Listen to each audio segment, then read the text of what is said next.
11 жніўня не стала Аляксандра Міленкевіча, жыццё якога было падобным да сцэнарыя прыгодніцкага фільма. У юнацтве ён змяніў прозвішча, быў вучоным фізікам, папулярным тэлевядучым і нават чэмпіёнам Беларусі па баскетболе, а таксама некалькі гадоў пражыў у Афрыцы. Паняцце смерці, здавалася, для яго не існавала ў прынцыпе, бо яна была неаднойчы пераможаная яшчэ да нараджэння. Але ж бяда прыйшла ў час, калі яе ніхто не чакаў.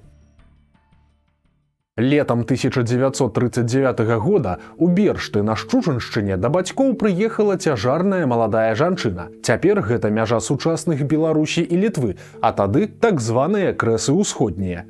Звалі дзяўчыну Марыя Міленкевіч.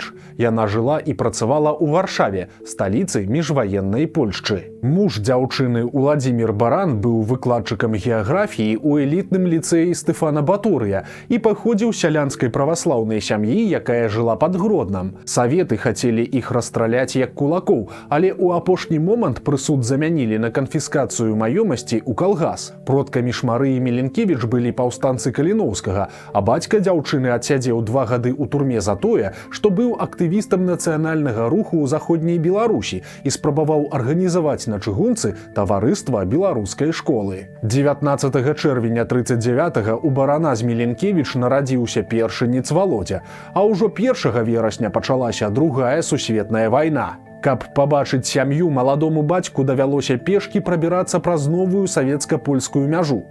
Уладзіміра Барана двойчы арыштоўвалі, і пасля допыту чырвонаармейцаў настаўнік быў прысуджаны да расстрэлу. Мужчыну выратавала толькі тое, што ён свабодна размаўляў па-руску. Падчас нямецкай акупацыі сям'я жыла ў Гродні, а Марыя Міленкевіч па начах перадавала ў гета ежу для суседскай сям'і.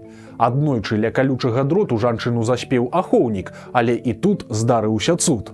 Замест расстрэлу на месцы нацыст нечакана яе адпусціў. 25 ліпеня 1947 года, ужо па заканчэнні вайны, у сям'і настаўніка Барана нарадзіўся другі сын Аляксандр. У першым класе хлопчык, які да таго ніколі не хварэў, ледзь не памёр ад моцнай ангіны. Дактары казалі, што калі малы і выжыве, то наўрад ці будзе фізічна паўнацэнным. Але той не толькі паправіўся, але і пачаў актыўна займацца спортам. Жыццё ў сям'і педагогаў прымушала яго вельмі добра вучыцца. Бацька працаваў дырэктарам школы, а выкладчыкам фізікі там жа быў старэйшы брат Володя, які скончыў Гродзенскі педінстытут. Туды ж у выніку паступіў і Аляксандр, які уяўляў сваю будучыню толькі ў якасці настаўніка. З прозвішчам хлопца здарыўся адзін цікавы момант. У 16 гадоў яго памянялі з бацькава на матчына, бо яно было больш мілагучным. Паралельна з вучобай студэнт прафесійна займаўся баскетболам і нават двойчы стаў чэмпіёнам БССР у складзе зборнай Гродзенскай вобласці. Затым была аспірантура Інстытута фізікі Акадэміі навук, дзе Міленкевіч займаўся тэорыяй лазераў. Ён перабраўся ў Мінск, завёў сям'ю і ў 1974 годзе стаў бацькам. Пасля абароны кандыдацкай малады навуковец хацеў застацца ў сталіцы, але не змог, бо там не давалі кватэр. У той жа час у Гродні на базе педінстытута ствараўся новы універсітэт, таму Міленкевіч разам са сваёй сям'ёй вярнуўся на малую радзіму. Наступныя 25 гадоў яго жыцця будуць неад'емна звязаныя з роднай навучальнай установай. У 1979 Міленкевіча напаткала яшчэ адна цікавая прыгода. Я працаваў у Гродзенскім універсітэце, дацэнт-фізік, кандыдат навук, і пришло с Министерства Союзного, местовое наше Минское не размяркоўвала, прапановы поехать у краіны Африки пасля навучання гадавога мове. И я знаю, что у Москве, каб поехать в такую командировку, бо заробки были добрые, порівняння с советскими там, конечно, то трэба было давать и хабар трэба было давать, и конкуренция велізарная, у кого якія сувязі.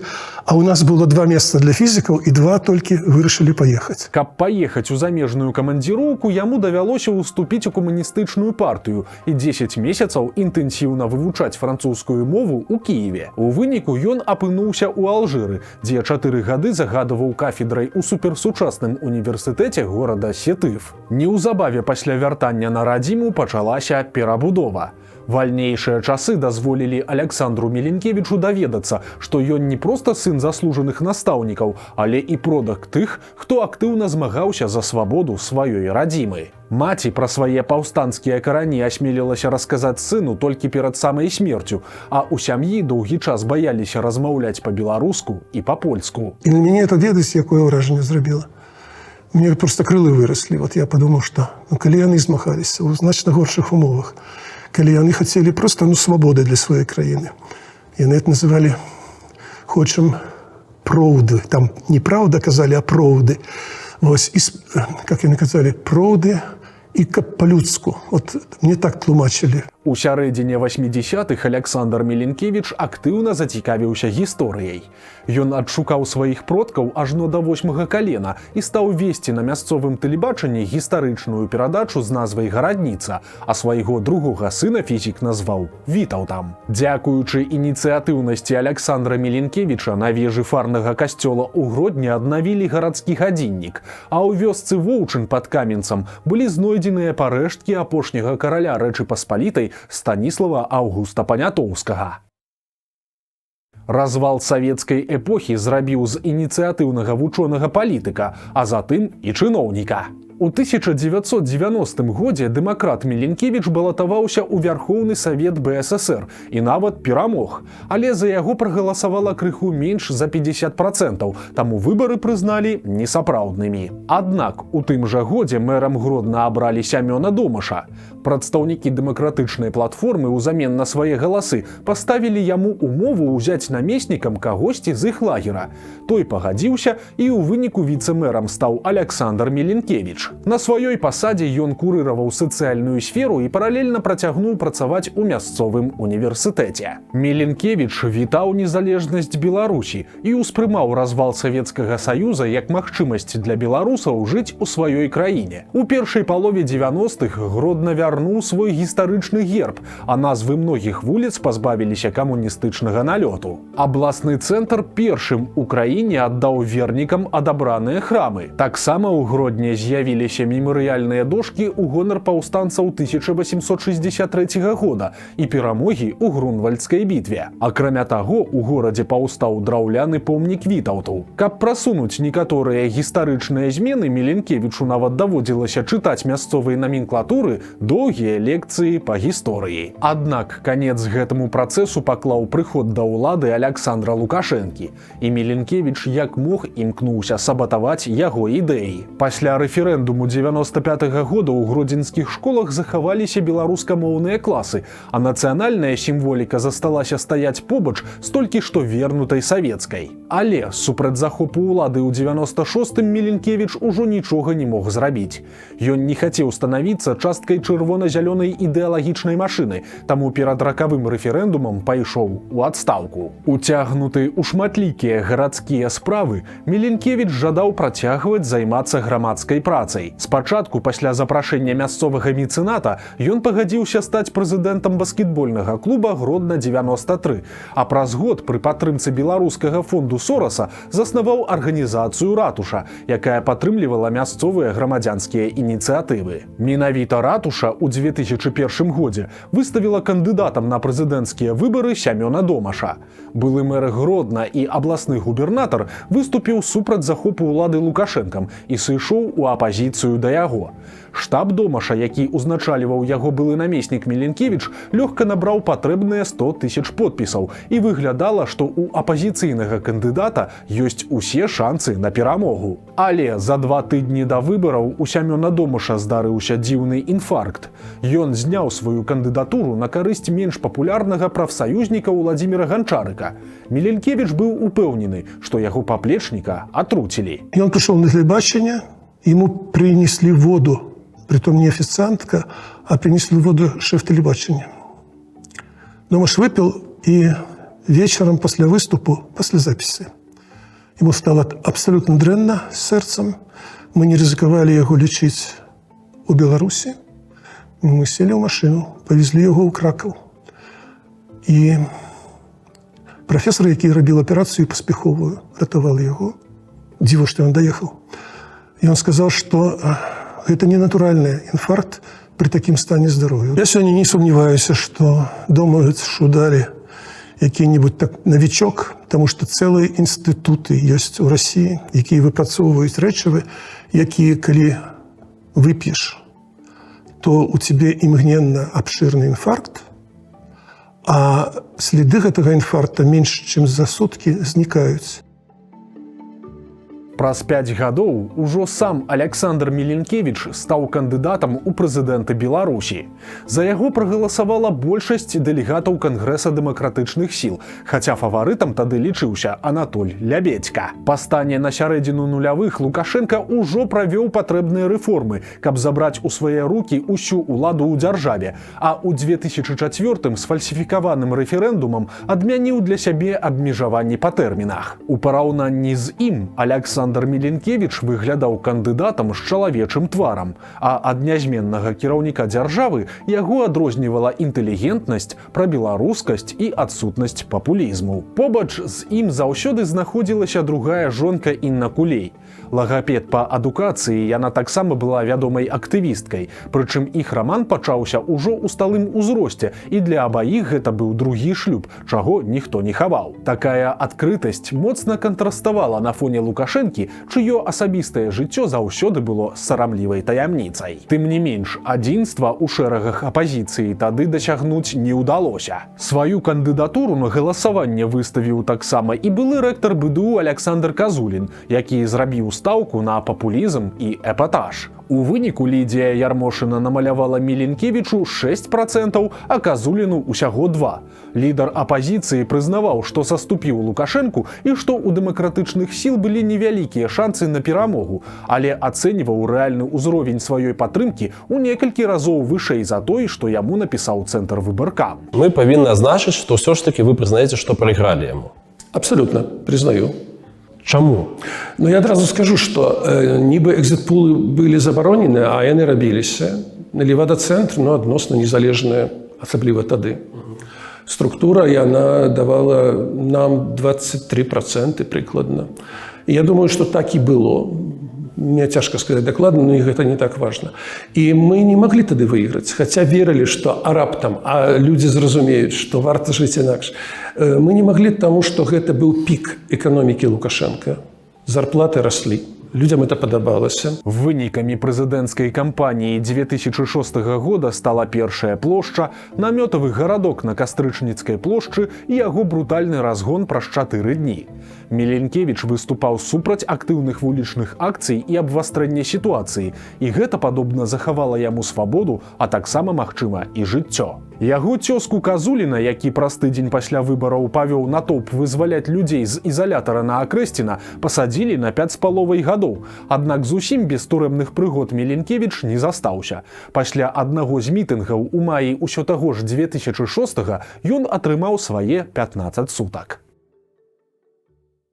Пасля паразы на выбарах з палітыкі экс-кандыдат не сыйшоў. Ён заснаваў рух за свабоду і спадзяваўся, што гэтая ініцыятыва аб'яднае ўсіх палітычных актывістаў. Маўляў, нам няма чаго дзяліць. Трэба аб'яднацца, каб перамагчы Лукашэнку. Александра Міленкевіча прымалі ў еўрапейскіх кабінетах на самым высокім узроўні, амаль як цяпер Святлану Ціханаўскую.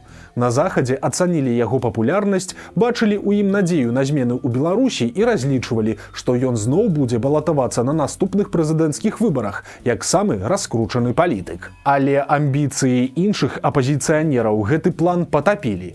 Ім муляла вока, што ў Брусэлі, Парыжы і Берліне прымаюць Міленкевіча, а не іх. Таму яны прапанавалі, каб кожныя паўгода ці год званне лідара беларускай апазіцыі перацякала з рук у рукі. У выніку атрымалася, што па Міленкевічу яны ударыць змаглі, фактычна патапіўшы яго статус, а вось уласнага аўтарытэту так і не здабылі. Пра адзінага кандыдата усе забылі, таму ў 2010 у выбарачныя бюлетэні залезлі адразу 8 апазіцыянераў. Міленкевіча сярод іх не было, хаця ён папярэдне абвяшчаў пра свой намер ісці на выбары, але не пажадаўшы станавіцца удзельнікам масоўкі, у выніку зняўся. У 2012 годзе Міленкевіч зрабіў апошнюю спробу вярнуцца ў палітыку, але яго не зарэгістравалі кандыдатам на парламенцкія выбары. Таксама беларускі навуковец збіраўся стаць рэктарам Еўрапейскага гуманітарнага універсітэта ў Вільні, але замест яго пасаду аддалі амерыканцаў. Падчас прэзідэнцкай кампаніі 2015-га Міленкевіч адмовіўся падтрымліваць кагосьці з кандыдатаў, а неўзабаве з канцамі сышоў з палітыкі, заснаваўшы вольны беларускі універсітэт. Мэтай гэтай лічбавай адукацыйнай платформы, якая супрацоўнічала з заходнімі навучальнымі установамі, была падрыхтоўка спецыялістаў да рэформ у дэмакратычнай Беларусі.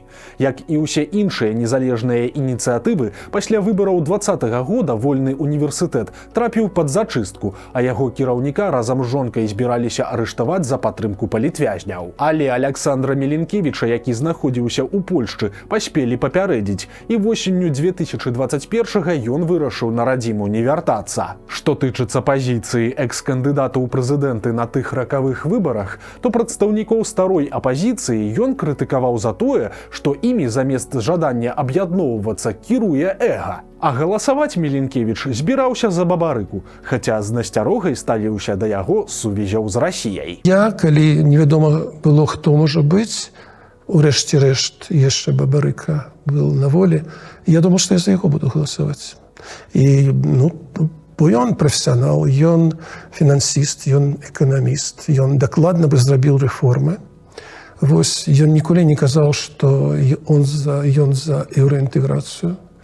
Так не было. Напэўна, ён бы не здаў самастойнасць Беларусі адназначна. Я не знаю, ці рабіў бы ён беларусізацыю мягкую, якая так важная для ідэнтычнасці і самасвядомасці гістарычнай. Гэтага я не знаю. Але бывае так, што перахадныя людзі у такі час ад дыктатуры переход да дэмакратыі могуць быць карыснымі. Ужо ў эміграцыі Міленкевіч пагадзіўся стаць пазаштатным дарадцам Святланы Ціханаўскай.